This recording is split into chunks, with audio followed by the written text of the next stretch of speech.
नमस्कार, क्या आप बिजनेस या नौकरी में टैक्स के झंझटों से परेशान हैं? तो चिंता ना कीजिए, आपको मिलेंगे एक ही जगह पर सभी समाधान आपके भरोसेमंद आदर्श दशोरे एंड एसोसिएट्स पर।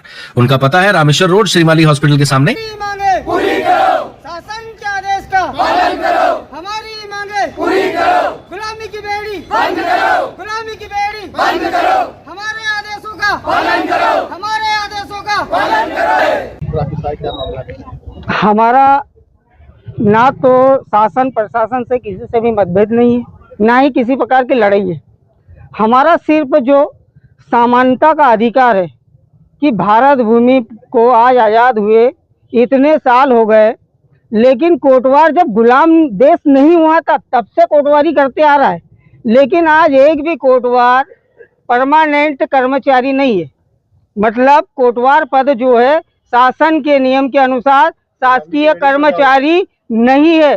तो हमारा कहने का मतलब है कि 5 साल के लिए विधायक सांसद चुने जाते हैं, और अगर वो 5-5 बार कभी विधायक सांसद चुने जाए तो 5 साल की वोट लेने के बाद में वो परमानेंट हो जाते हैं। पेंशन मिलती है, 2-2, 3-3 लाख रुपए उनको मेहनताना मिलता है, और कोटवार को मात्र एक मजदूर के बराबर मजदूरी भी नहीं मिलती। उसके बाद भी उसको शासकीय कर्मचारी घोषित नहीं किया गया है। तो संविधान में ऐसा कहाँ नियम है कि जो वर्षों से पीढ़ी दर पीढ़ी काम कर रहे हैं वो कभी भी परमानेंट कर्मचारी नहीं होंगे, लेकिन एक विधायक सांसद एक बार चुनाव लड़ेगा और उसका डीए वीए ना जाने क्या क्या इतने पैसे इतनी सुविधाएं मिल जाती है। अरे हम बोलते हैं क्या कोटवार विधायक सांसद नहीं बन सकता? कोटवार विधायक सांसद बन सकता है, लेकिन कोटवार के साथ इन विधायक सांसद और बड़े बड़े नेता मंत्रियों को एक दिन खेत में भेजो और इनसे काम करो, इनको समझ में आ जाएगी कि देश को सिर्फ गुमराह कर रहे हैं और आम जनता को परेशान कर रहे हैं। जनता इतनी परेशान है, आज कोटवारों की गरीबों की जमीनें तक छीन ली, उस पर उसका मालिकाना हक छीन लिया। कोटवार जाए तो जाए कहाँ? क्या देश छोड़ के चले जाए? अरे 4-4, 5-5 पीढ़ी से हमारे जब परिवार और हमारा पूरा घर बार बना हुआ है, तो अगर कई दूसरे देश में जाएंगे वहां से भी लात मार के भगा देंगे। तो हम कहाँ जाए कहाँ?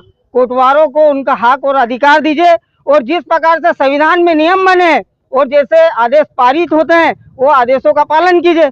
ना तो कभी वेतन बढ़ती है, ना ही कभी कई ढंग से वर्दी दे पाते हैं, तो ऐसे नियम क्यों लगा रहे हो और कोटवारों पे इतना अत्याचार क्यों कर रहे हो? इसका विधिवत लिखित में जवाब चाहिए। अभी हमारा एक कोटवार साथी बिना लिखित बिना आदेश के ड्यूटियों पे बुला लेते हैं, वो बेचारा रात में मर गया अकेला।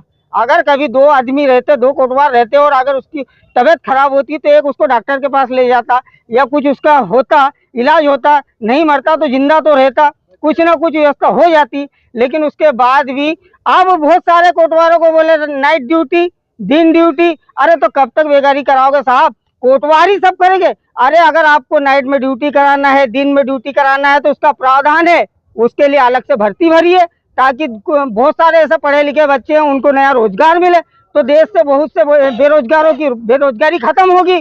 दिन का चौकीदार मिल जाएगा, नाइट का चौकीदार मिल जाएगा।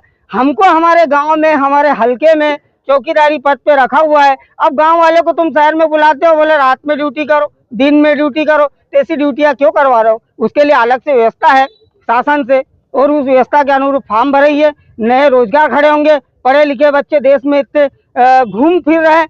अगर एक चौकीदार की नियुक्ति निकलेंगी तो MBA और BA तक के लोग आवेदन डालेंगे।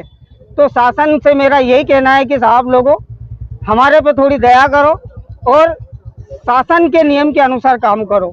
और अभी 4 सितंबर को भोपाल में पूरे मध्य प्रदेश के 38,000 कोटवार तिरंगा यात्रा निकालने जा रहे हैं, और उसी के उपलक्ष्य में ये हम शासन को प्रदेश स्तर के आह्वान पर ये आदेश देने आए हैं कि साहब खंडवा जिले के कोटवार भी 4 सितंबर को तिरंगा रैली यात्रा भोपाल जाएंगे, उसमें हमें अनुमति प्रदान की जाए।